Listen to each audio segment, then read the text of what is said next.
धन्यवाद। आज दुनिया की सबसे बेहतरीन यूनिवर्सिटीज़ में से किसी एक के दीक्षांत समारोह में शामिल होने पर मैं खुद को गौरवान्वित महसूस कर रहा हूँ।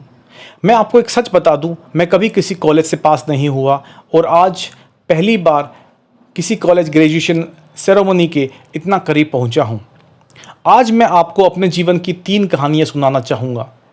ज़्यादा कुछ नहीं, बस 3 कहानियाँ।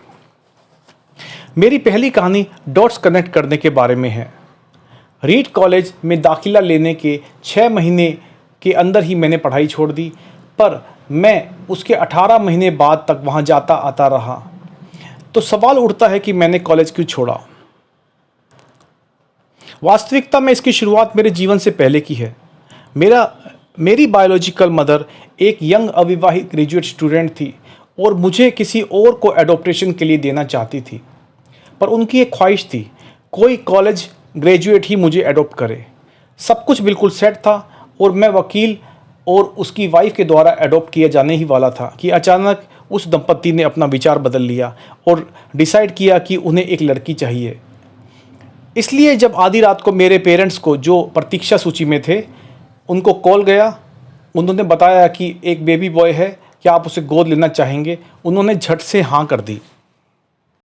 बाद में मेरी बायोलॉजिकल मदर को जब पता चला कि मेरी माँ कॉलेज पास नहीं है और मेरे पिता तो हाई स्कूल पास भी नहीं है, इसलिए उन्होंने एडॉप्शन पेपर हस्ताक्षर करने से मना कर दिया।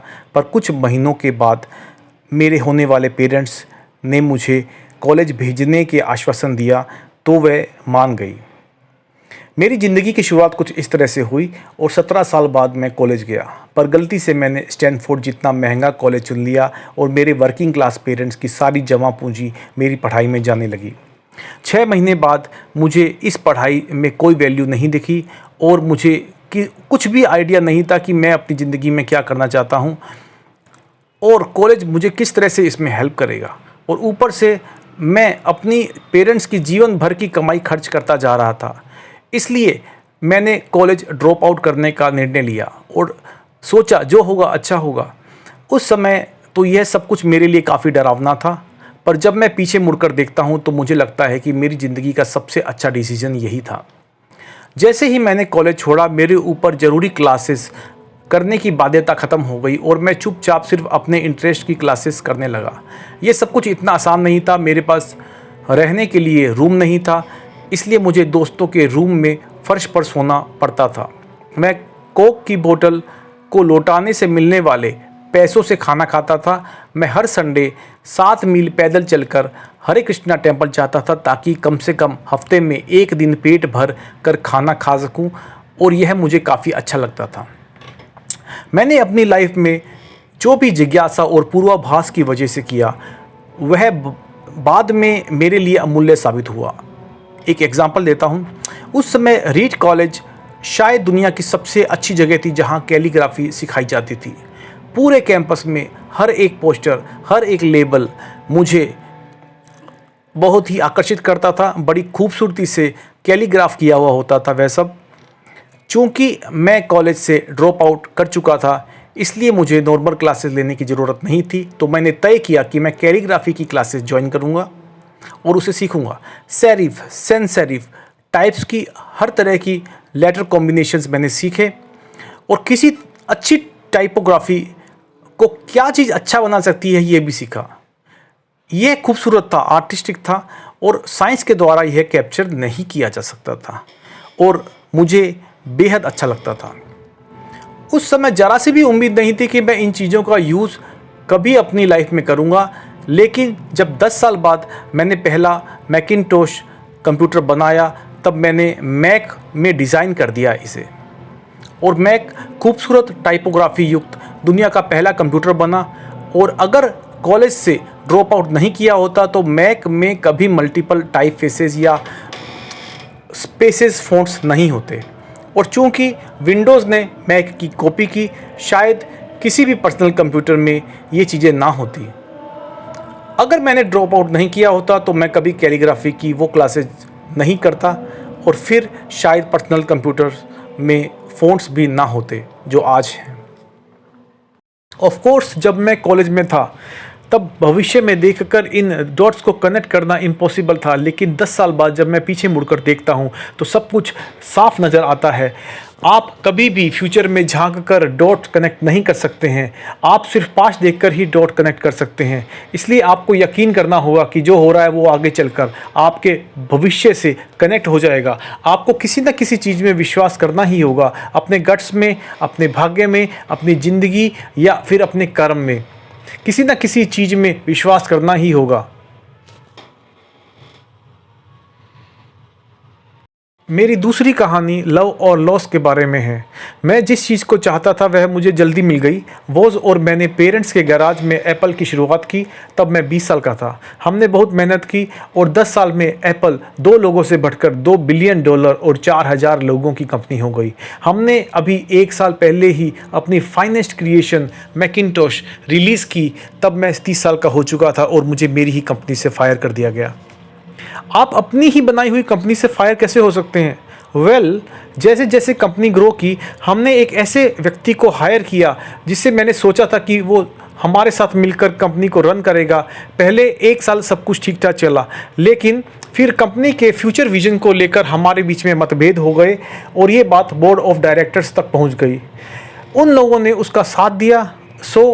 30 साल की उम्र में बहुत ही पब्लिकली मैं निकाल दिया गया अपनी कंपनी से। वो मेरी पूरी एडल्ट लाइफ का फोकस था और अब वो ख़त्म हो चुका था। ये बिल्कुल ही तबाह करने वाला था। मुझे सचमुच आगे चलकर कुछ महीनों तक समझ नहीं आया कि मैं क्या करूं। मुझे महसूस हुआ कि सब कुछ इतना आसानी से एक्सेप्ट करके मैंने पहले की जनरेशन के एंटरप्रेन्योर्स को नीचा दिखाया है। मैं डेविड पैकार्ड और बॉब नॉयस से मिला और उनसे मैंने माफ़ी मांगी। मैं एक बहुत बड़ा पब्लिक फेलियर बन चुका था। एक बार तो मैंने वैली छोड़कर भी जाने का सोचा। उसके लिए मैं पैशनेट हूँ, जो मैं काम करता हूँ, ये मुझे अचानक एहसास हुआ। एप्पल में जो कुछ हुआ उसकी वजह से मेरे पैशन में कोई कमी नहीं आई थी। मुझे रिजेक्ट कर दिया गया था, पर मैं आज भी अपने काम से प्यार करता हूँ।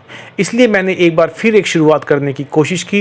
एप्पल से फायर किए जाने से अच्छी बात मेरे लिए कुछ हो ही नहीं सकती थी, ये मुझे बाद में पता चला। सक्सेसफुल होने का बोझ अब बिगिनर्स के हल्केपन में बदल चुका था। मैं एक बार फिर खुद को फ्री महसूस कर रहा था। इस फ्रीडम की वजह से मैं अपनी लाइफ में सबसे ज़्यादा क्रिएटिव काम कर पाया। अगले 5 सालों में मैंने एक कंपनी नेक्स्ट और दूसरी कंपनी पिक्सर स्टार्ट की और इसी दौरान मुझे एक मुलाकात हुई एक अमेजिंग लेडी से, जो आगे चलकर मेरी वाइफ बनी। पिक्सर ने दुनिया की पहली कंप्यूटर एनिमेटेड मूवी बनाई, टॉय स्टोरी, और इस वजह से दुनिया का सबसे सफल एनिमेटेड स्टूडियो बना पिक्सर। एप्पल ने एक अप्रत्याशित कदम उठाते हुए नेक्स्ट को खरीद लिया और मैं एप्पल में वापस चला गया। आज एप्पल नेक्स्ट द्वारा डेवलप की गई टेक्नोलॉजी यूज़ करती है और लॉरिन और मैं दोनों एक सुंदर परिवार के हिस्से हैं। मैं बिल्कुल श्योरिटी के साथ कह सकता हूं कि अगर मुझे एप्पल से नहीं निकाला गया होता तो मेरे साथ ये सब कुछ ना हुआ होता। ये एक कड़वी दवा थी, पर शायद मरीज को इसकी ज़रूरत थी। कभी कभी ज़िंदगी आपको इस तरह की ठोकर मारती है कि अपना विश्वास आप खो लेते हैं, मगर मैं यकीन के साथ कहता हूँ कि मैं सिर्फ इसलिए आगे बढ़ा क्योंकि मैं अपने काम से प्यार करता हूँ। I love my work. आप रियली क्या करना पसंद करते हैं, यह आपको जानना होगा। जितना अपने प्रेम की खोज आवश्यक है, उतना ही अपने काम को खोजना आवश्यक है जो आपको आनंद दे। आपका काम आपकी ज़िंदगी का बड़ा हिस्सा होगा। बड़ा काम करने का एक ही तरीका है कि आप वो करें जो करना आप एंजॉय करते हैं, जो करना आपको पसंद है, और उसे खोजते रहिए, रुकिए मत। जैसा कि दिल से जुड़ी हर चीज़ में होता है, जब वो आपको मिल जाएगा तो आपको पता चल जाएगा, जैसा कि एक प्रेम पूर्ण रिश्ते में होता है, जो कि समय के साथ बेहतर बेहतर होता जाता है।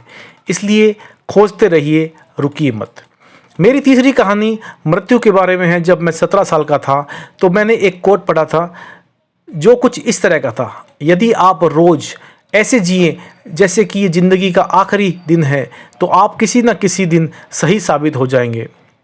इसने मेरे दिमाग पे एक इम्प्रेशन बना दिया और तब से पिछले 33 सालों में मैंने हर सुबह उठकर शीशे में देखा और खुद से सवाल किया, अगर ये मेरी ज़िंदगी का आखिरी दिन होता तो क्या मैं आज वो करता जो मैं करने वाला हूँ। और जब भी लगातार कई दिनों से जवाब नहीं होता है तो समझ आता हूँ कि कुछ बदलने की ज़रूरत है। इस बात को याद रखना कि मैं बहुत जल्द मर जाऊंगा मुझे अपनी लाइफ में बड़े डिसीजन लेने के लिए मददगार साबित होता है, क्योंकि जब एक बार डेथ के बारे में सोचता हूँ तब सारी एक्सपेक्टेशंस, सारा प्राइड, फेल होने का डर सब गायब हो जाता है और सिर्फ बचता है तो वाकई ज़रूरी है वो काम। इस बात को याद करना कि एक दिन मरना है किसी चीज़ को खोने के डर को दूर करने का सबसे अच्छा तरीका है। आप पहले से ही नंगे हैं, ऐसा कोई रीज़न नहीं है कि आप अपने दिल की ना सुने। करीब 1 साल पहले मुझे पता चला कि मुझे कैंसर है। सुबह 7:30 बजे मेरा स्कैन हुआ जिसमें साफ साफ दिख रहा था कि मेरे पैनक्रियाज में ट्यूमर है। मुझे तो पता भी नहीं था कि पैनक्रियाज होता क्या है। डॉक्टर ने लगभग यकीन के साथ मुझे बताया कि ये एक ऐसा कैंसर है जिसका इलाज संभव नहीं है और अब मैं बस 3 से 6 महीने का मेहमान हूँ।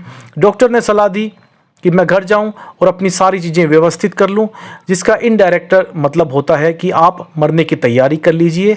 इसका मतलब है कि आप कोशिश करिए कि आप अपने बच्चों से बातें करें और कुछ महीने बिताएं। इसका ये मतलब है कि आप सब कुछ सुव्यवस्थित कर लीजिए कि आपके बाद आपकी फैमिली को कम से कम परेशानी हो। इसका मतलब ये है कि आप सबको गुड बाय कर दीजिए। मैंने इस डायग्नोसिस के साथ पूरा दिन बिता दिया।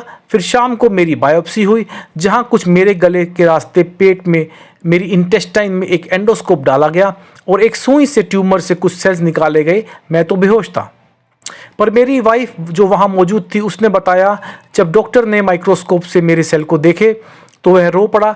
दरअसल सेल देखकर डॉक्टर समझ गया कि मुझे एक ऐसा दुर्लभ प्रकार का पैनक्रियाटिक कैंसर है जो सर्जरी से ठीक हो सकता है। मेरी सर्जरी हुई और फॉर्चुनेटली सौभाग्य से मैं अब ठीक हूँ। मौत के इतने करीब से इससे पहले मैं कभी नहीं पहुंचा था और उम्मीद करता हूं अगले कुछ दशकों तक मैं पहुंचूं भी नहीं। ये सब देखने के बाद मैं और भी विश्वास के साथ कह सकता हूं कि डेथ एक यूजफुल बट इंटेलेक्चुअल कॉन्सेप्ट है और कोई मरना नहीं चाहता। यहाँ तक कि जो लोग स्वर्ग जाना चाहते हैं वो भी नहीं मरना चाहते। फिर भी मौत वो मंजिल है जिसे हम सब शेयर करते हैं। आज तक इससे कोई बचा नहीं है और ऐसा ही होना चाहिए, क्योंकि शायद मौत ही ज़िंदगी का सबसे बड़ा आविष्कार है। ये ज़िंदगी को बदलती है, पुराने को हटाकर नए का रास्ता खोजती है। और इस समय नए आप हैं, पर ज़्यादा कुछ नहीं, कुछ दिनों में आप पुराने हो जाएंगे और रास्ते से साफ हो जाएंगे। इतना ड्रामेटिक होने के लिए माफ़ी चाहता हूं, पर यह सच है। आपका समय सीमित है, इसलिए ऐसे किसी और ज़िंदगी को व्यर्थ ना कीजिए। बेकार की सोच में मत फंसिए। अपनी ज़िंदगी को दूसरों के हिसाब से मत चलाइए। औरों के विचारों के शोर में अपनी आवाज़ को मत दबाइए। अपने इंट्यूशन को डूबने मत दीजिए, वे पहले से ही जानते हैं तुम सच में क्या करना चाहते हो, बाकी सब गौण है। जब मैं छोटा था तब एक अद्भुत publication the whole earth catalog हुआ करता था जो मेरी जनरेशन की बाइबल में से एक था।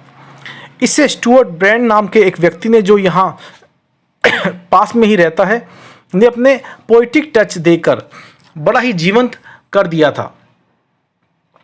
ये 60 के दशक की बात है जब कंप्यूटर और डेस्कटॉप पब्लिशिंग नहीं हुआ करती थी। पूरा catalog typewriters, scissors and Polaroid cameras की मदद से बनाया जाता था। वो कुछ ऐसा था मानो गूगल को एक बुक के फॉर्म में कर दिया गया हो, वो भी गूगल के आने से 35 साल पहले। वह एक आदर्श था, अच्छे टूल्स और महान विचारों से भरा हुआ था। स्टुअर्ट और उनकी टीम ने द होल अर्थ कैटलॉग के कई प्रकरण निकाले और अंत में एक प्रकरण निकाला जो 70 के दशक के मध्य में था। तब से मैं आपके जितना था। उस प्रकरण के अंतिम पृष्ठ पर प्रातःकाल का एक किसी गांव का सड़क का दृश्य था। जो सड़क कुछ ऐसी थी जिससे आप एडवेंचरस हों तो लिफ्ट मांगना चाहेंगे, और उस पिक्चर के नीचे लिखा था, भूखे रहिए और मूर्ख बने रहिए। ये उनका फेयरवेल मैसेज था जब उन्होंने साइन ऑफ किया, स्टे हंग्री स्टे फुलिश। और मैंने अपने लिए हमेशा यही विश किया है, और जब आप लोग ग्रेजुएट हो रहे हैं तो मैं आपके लिए भी यही विश करता हूँ, stay hungry stay foolish. Thank you very much, धन्यवाद।